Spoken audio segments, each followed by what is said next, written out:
بسم اللہ الرحمن الرحیم۔ السلام علیکم ورحمۃ اللہ۔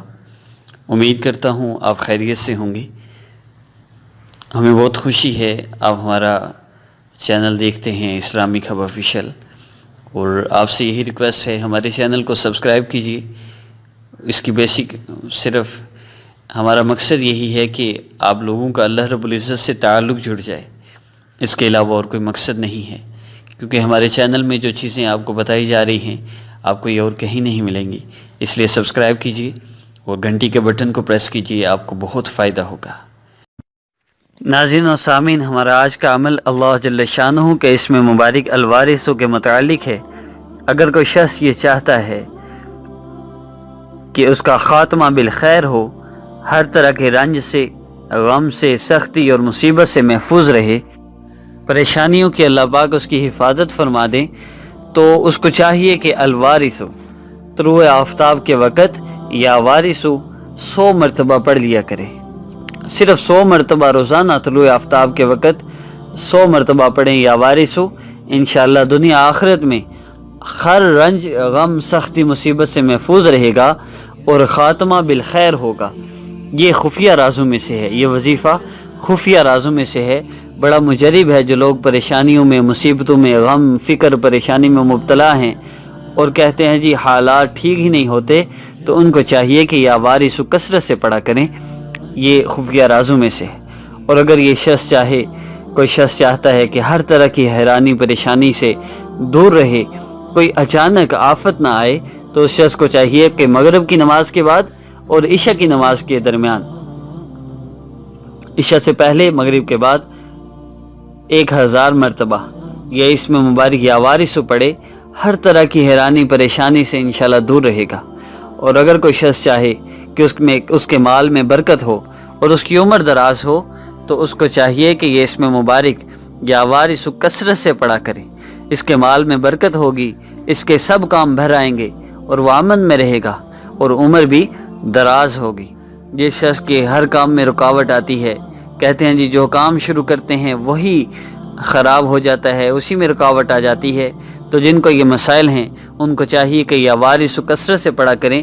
کاروبار وغیرہ شروع کرنے سے پہلے کم از کم 1000 مرتبہ یا وارث پڑھیں، پھر کاروبار کا افتتاح کیا جاتا ہے، وہ افتتاح کریں، انشاءاللہ اللہ پاک برکت عطا فرمائیں گے اور سارے کام بھر آئیں گے۔ ناظرین و سامعین، ہماری ویڈیو یہاں تک مکمل ہو چکی ہے۔ ابھی میں چند گزارشات کروں گا، اگر آپ ان گزارشات پر عمل کر لیں تو میں آپ کو گارنٹی دیتا ہوں کہ آپ جو عمل سن رہے ہیں، اس عمل سے آپ کا مسئلہ ضرور حل ہو جائے گا۔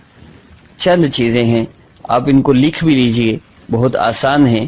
سب سے پہلی چیز نیت کو درست کرنا، نیت کرنا کہ اگر موقع بھی ملے تو گناہ نہیں کرنا، اور لوگوں کا دل نہ توڑنا، اس کی بھی نیت کر لینا کہ میں کسی کا دل نہیں دکھاؤں گا، اور بدنیتی سے بھی بچنا چاہیے اور بلا نیتی سے بھی بچنا چاہیے۔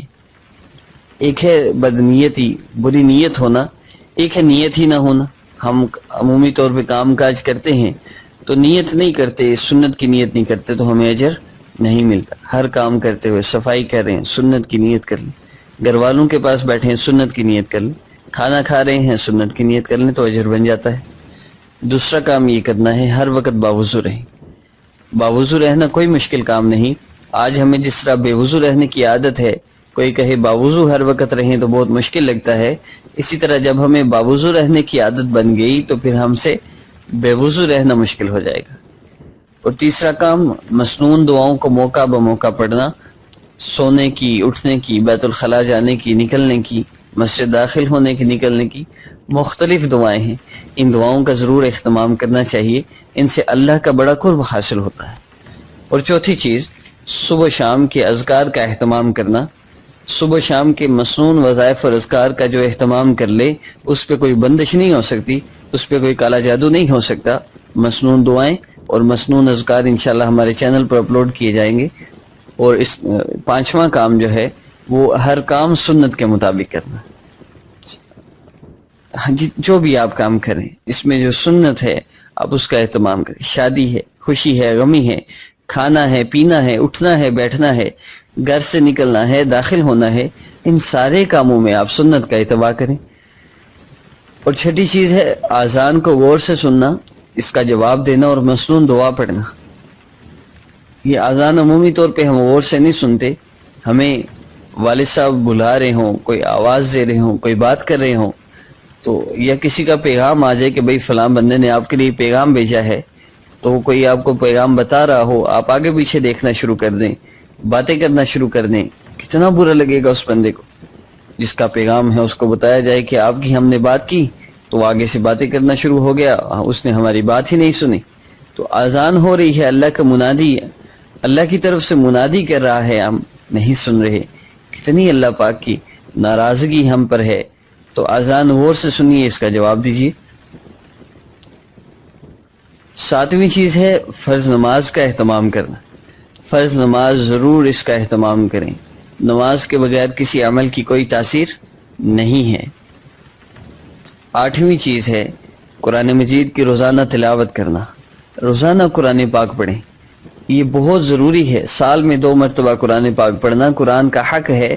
اگر یہ حق تلفی آپ نے کی تو قیامت کے دن یہی قرآن پاک بعض لوگوں کے لیے شفاعت کا ذریعہ بنے گا، جنت میں جانے کا ذریعہ بنے گا، اور بعض لوگوں کو یہ جہنم میں پہنچا کے چھوڑے۔ اس لیے قرآن پاک کی تلاوت ضرور کریں، چاہے 2 رکوع ہی کیوں نہ ہو، ورنہ کوشش کرنی چاہیے کہ روزانہ 1 سپارہ ضرور پڑھا جائے۔ 9واں کام ہے اللہ سے تنہائی میں مانگنا۔ آپ کا جو مسئلہ ہے اس کے لیے 2 نفل پڑھیں صلاۃ الحاجت کے، اور اللہ سے تنہائی میں مانگیں۔ اللہ کو لوگوں کا یہ مانگنا بہت پسند ہے، اپنے بندوں کا اللہ کو مانگنا بہت پسند ہے۔ آپ اللہ سے تنہائی میں اپنے مسئلہ کے لیے کم از کم 10 سے 15 منٹ 20 منٹ آپ دعا ضرور کریں، اللہ سے مانگیں، اللہ سے روئیں، گڑ گڑائیں، ہم اللہ کی منتیں کریں۔ اللہ ہمارے رب ہیں، آقا ہیں، اللہ چاہتے ہیں میں اس کو مصیبت دیتا ہوں، یہ مجھ سے مانگے، میں اس کی مصیبت دور کر دوں۔ 10ویں چیز ہے نفل روزوں کا اہتمام کرنا۔ اپنے مسائل کے حل کے لیے روزوں کا بھی اہتمام کیجئے، نفلی روزے رکھیے۔ آپ روزہ رکھیں، اللہ یہ میرا مسئلہ حل کر دیجئے، اس کے لیے آپ روزہ رکھیں۔ بہت زیادہ مجرب، یہ ایک کام آپ کے مسائل کو حل کرنے کے لیے بہت مجرب ہے۔ 11واں کام یہ ہے کہ شکر کے مواقع پر شکر کرنا۔ نعمت کوئی بھی ہم استعمال کر رہے ہوں، ہم اس کا شکر ادا کریں۔ عمومی طور پہ ہم نعمتیں تو بہت استعمال کرے ہیں، لیکن اللہ کا شکر ادا نہیں کرتے۔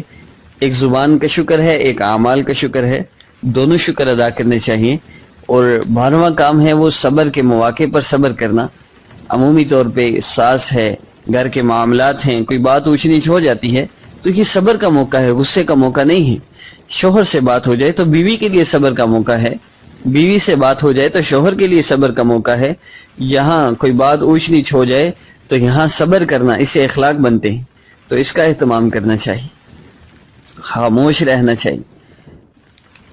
بات تھوڑی سی ہو جائے غصہ نہیں کر لینا چاہیے، بلکہ دیکھنا چاہیے کہ یہ میرے صبر کا مقام ہے، یہاں میں نے صبر کرنا ہے۔ اور آخری کام وہ ہے نرم مزاجی کو اپنانا، خاموشی، نرم مزاجی، محبت، پیار، یہ بہت زیادہ ضروری ہے۔ جتنی زیادہ نرم مزاجی اپنائیں گے اتنے زیادہ آپ کے معاملات ٹھیک ہوں گے، گھر کے مسائل ٹھیک ہوں گے۔ عورتیں اپنے شوہر کی غیبت نہ کریں، چاہے کتنا ہی برا کیوں نہیں۔ اپنے ماں باپ سے، گھر والوں سے، بہن بھائیوں سے، کسی بھی رشتہ دار سے اپنے شوہر کے متعلق بات نہ کریں کہ وہ ایسا ہے ایسا ہے۔ کوئی کچھ نہیں کر سکتا، نہ آپ کے ماں باپ کچھ کر سکتے ہیں، نہ آپ کے رشتہ دار، نہ آپ کے دوست، کوئی کچھ نہیں کر سکتے۔ آپ اس ذات کو کیوں نہیں سناتے جو سارے کے سارے مسائل کو حل کر سکتے؟ تو اللہ پاک کو سنائیں کہ میرے شوہر ایسے ہیں، یا اللہ ان کو بدل دیجئے۔ تو ان چند باتیں ہیں، اگر آپ ان کا اہتمام کر کے عملیات کریں گے تو انشاءاللہ آپ کے سارے مسائل چند دنوں کے اندر حل ہو جائیں گے۔